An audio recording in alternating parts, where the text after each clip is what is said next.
आपके प्रिय साप्ताहिक कैप्सूल के इस नए एपिसोड में आप सभी का स्वागत है। हमेशा याद रखिए कि अपने सपनों पर विश्वास रखने वालों का भविष्य ही सुंदर होता है। इसलिए हमेशा बड़े सपने देखिए और कड़ी मेहनत कीजिए ताकि आप अपने सपनों को पूरा कर सकें। चलिए शुरुआत करते हैं आज के एपिसोड की।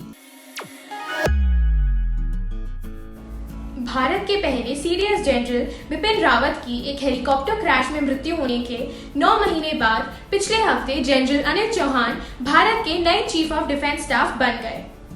नए सीडीएस जनरल अनिल चौहान सेना की महत्वाकांक्षी योजना लागू करने का कार्यक्रम पूरा करेंगे, जिसके अंतर्गत सेना के तीनों विंग्स के बीच तालमेल रखा जा सकेगा और उन्हें भविष्य में सुरक्षा चुनौतियों के लिए तैयार किया जा सकेगा। क्या आपको मालूम है कि सीडीएस देश का सीनियर मोस्ट मिलिट्री कमांडर होता है?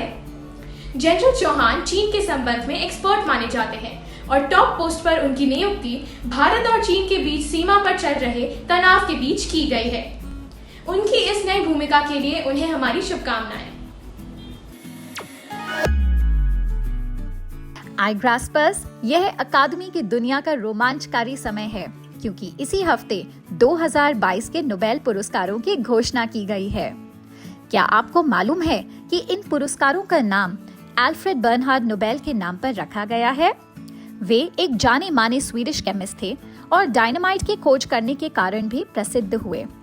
पहले नोबेल अवार्ड 1901 में दिए गए, जबकि अर्थशास्त्र के अवार्ड 1968 में स्वीडन के सेंट्रल बैंक द्वारा क्रिएट किए गए थे।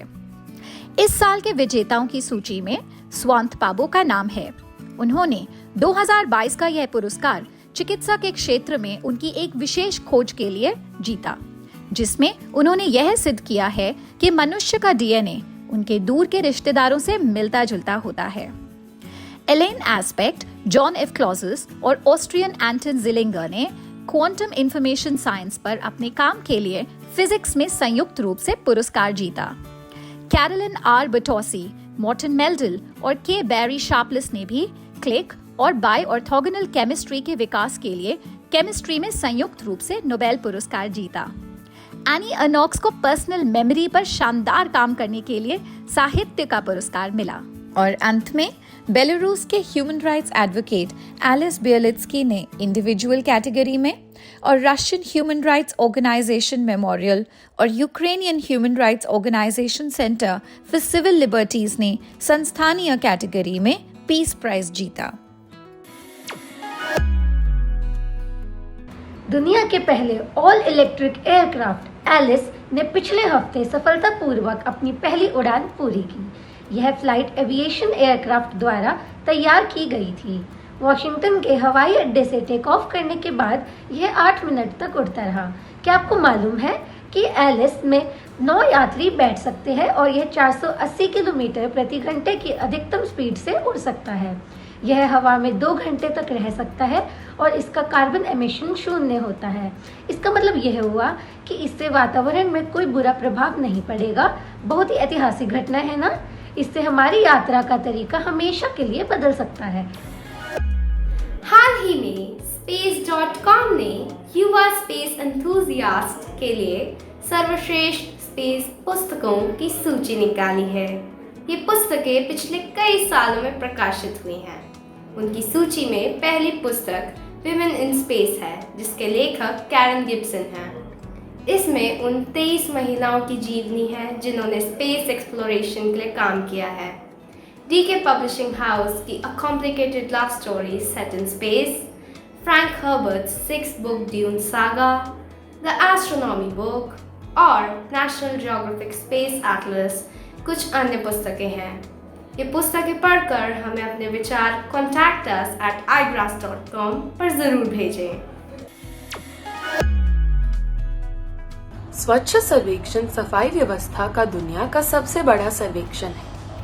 यह पायलट प्रोजेक्ट 2016 में भारत के 73 शहरों में शुरू किया गया था। अब 2022 में 4300 शहरों ने इसमें भाग लिया और इस बार राष्ट्रपति द्रौपदी मुर्मू ने अवार्ड भी दिए। मध्य प्रदेश के इंदौर शहर को लगातार छठी बार भारत के सबसे साफ शहर का दर्जा दिया गया। इस साल के लिए इंदौर के बाद गुजरात दूसरे स्थान पर और नवी मुंबई तीसरे स्थान पर रहा। आंध्र प्रदेश को सबसे साफ राज्यों में एक माना गया है क्योंकि आंध्र प्रदेश के 3 शहरों के नाम सूची में दिए गए सबसे अधिक साफ 10 शहरों में शामिल हैं। हमारे देश के सबसे ज्यादा साफ शहर का दर्जा लगातार प्राप्त करने के लिए इंदौर शहर बधाई का पात्र है। साथ ही इससे हमें अपने शहर को भी साफ रखने की प्रेरणा मिलती है। iGraspers, क्या आपने भारत के राष्ट्रीय खेलों के बारे में सुना है? ये भारत के सबसे प्रसिद्ध मल्टी इवेंट स्पोर्टिंग कॉम्पिटिशन्स हैं। पिछली बार इनका आयोजन 2015 में केरल में किया गया था। इन खेलों का 36वां एडिशन अब 7 साल बाद हो रहा है। इसमें 36 खेलों में 7,000 से ज़्यादा एथलीट्स भाग ले रहे हैं। सवाज द एशियाटिक लायन इन खेलों का ऑफिशियल मैस्कॉट है। यह इस बात का प्रतीक है कि भारत दुनिया का लीडर बन रहा है। इन खेलों का उद्घाटन प्रधानमंत्री श्री नरेंद्र मोदी ने एक भव्य समारोह में किया। इसमें एकता की मशाल के साथ साथ इन खेलों के ऑफिशियल एंथम जुड़ेगा इंडिया जीतेगा इंडिया की शुरुआत की गई। अब हम खेलों की ओर चलते हैं। पोल वॉल्टर सीवा सुब्रमण्यम और वेट लिफ्टर संबो लापुंग ने अपने अपने क्षेत्र में गोल्ड मेडल जीतकर पिछले रिकॉर्ड तोड़ दिए। उत्तर प्रदेश के राम बाबू ने 35 किलोमीटर की रेस वॉक करके राष्ट्रीय रिकॉर्ड से आगे निकलकर गोल्ड मेडल जीत लिया। ये खेल 12 अक्टूबर तक चलेंगे, इसलिए ये एक्साइटिंग इवेंट्स देखते रहें। पिछले हफ्ते इंडोनेशिया के मालंग शहर में दुनिया की खेल जगत की सबसे भयंकर घटना घटी। कंजुरुहान स्टेडियम में कम से कम 125 लोगों की मृत्यु उस समय हो गई जब अपनी टीम की हार के बाद हजारों की संख्या में गुस्से में भरे होम फैंस पिच की तरफ भागे। पुलिस को आंसू गैस का सहारा लेना पड़ा, जिससे और ज्यादा भगदड़ मच गई। हाल ही के अनुमान के अनुसार लगभग 320 और लोग घायल हो गए, जिससे यह दुनिया का सबसे बड़ा हादसा बन गया। प्रेसिडेंट जोको विडोडो ने इस हादसे की जांच के आदेश दिए हैं। साथ ही उन्होंने देश की फुटबॉल एसोसिएशन को सुरक्षा में सुधार होने तक सभी मैच रद्द करने के आदेश दिए हैं। हमें उम्मीद है कि यह तनाव जल्दी ही समाप्त हो जाएगा। भारत के लिए जीत के एक और जश्न का समय है। इस बार हम अपने सबसे कम उम्र के एथलीट्स के आभारी हैं। भारत की शुभी गुप्ता और चार्वी ए जॉर्जिया के बातूमी में लड़कियों के लिए क्रमशः अंडर 12 और अंडर 8 के लिए FIDE world cadets chess championship में विजेता बनकर उभरी। भारत की सफीन सफरुल्ला खान ने भी 8 वर्ष से कम के वर्ग में 9 पॉइंट्स लेकर ब्रॉन्ज मेडल जीत लिया। यह हमारे भारतीय दल का बहुत ही शानदार प्रदर्शन रहा। iGraspers, महाराष्ट्र के एक छोटे से गांव से हमारे लिए बहुत बढ़िया सबक है। हम जानते हैं कि हम सब किस तरह मोबाइल और टेलीविजन से चिपके रहते हैं। आखिरकार गांव वालों के एक समूह ने वहां के निवासियों को डिजिटल डिटॉक्स करने का एक तरीका ढूंढ निकाला है। मोहित यांच वाड गांव में हर रात 7 बजे एक सायरन बजता है। वह इस बात का संकेत है कि लोग अपने फोन और अन्य इलेक्ट्रॉनिक डिवाइसेस 1.5 घंटे के लिए बंद कर दें। एक एक्सपेरिमेंट के रूप में इस विचार का प्रस्ताव गांव के मुखिया द्वारा रखा गया था, लेकिन अब यह पंचायत द्वारा लागू किया गया जरूरी आदेश बन गया है। इस समय के दौरान बच्चों को पढ़ने और अपने आसपास के लोगों से बातचीत करने जैसे काम करने के लिए प्रोत्साहित किया जाता है।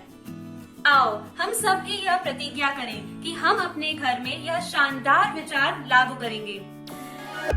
हमारे पास विश्व रिकॉर्ड बनाने वाला एक अनोखा समाचार है।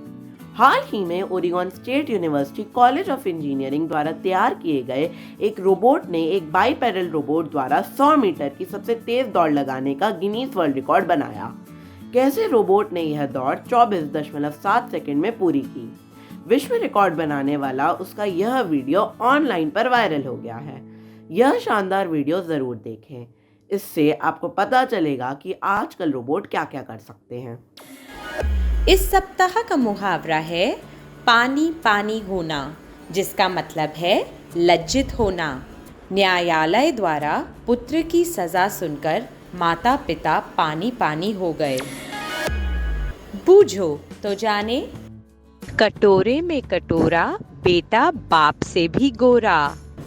नारियल। पहचानो कौन? डबलिन में पैदा हुए इस लेखक का केवल एक ही लंबा उपन्यास है जिसका नाम है the picture of Dorian Gray.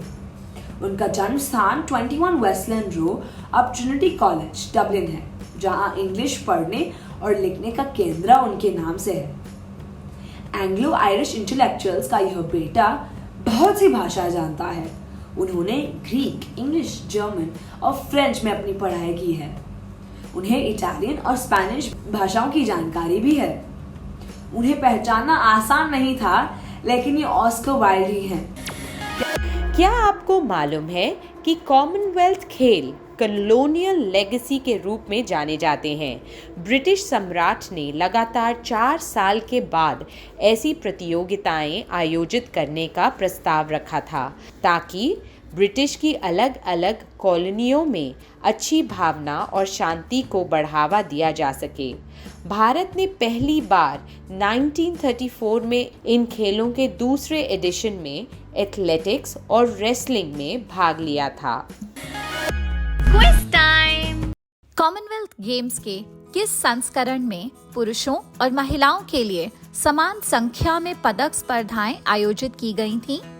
अपने उत्तर कॉन्टैक्ट अस @igrass.com पर अपने पूरे नाम, स्कूल के नाम और एक फोटो के साथ लिख भेजिए। पिछले सप्ताह के प्रश्न का उत्तर। गोस्ट क्रैब्स के पेट में दांत होते हैं जिनका उपयोग वे शिकारियों को डराने के लिए परेशान करने वाली आवाजें निकाल के करते हैं। भावी युवाओं के लिए भारत के प्रमुख समाचार कैप्सूल iGrass द्वारा आयोजित साप्ताहिक क्विज में सफलतापूर्वक भाग लेने पर सेंट एंड्रू स्कूल हैदराबाद की एलिजाबेथ एबिगेल जाकुला का हार्दिक अभिनंदन। आज का यह एपिसोड देखने के लिए धन्यवाद।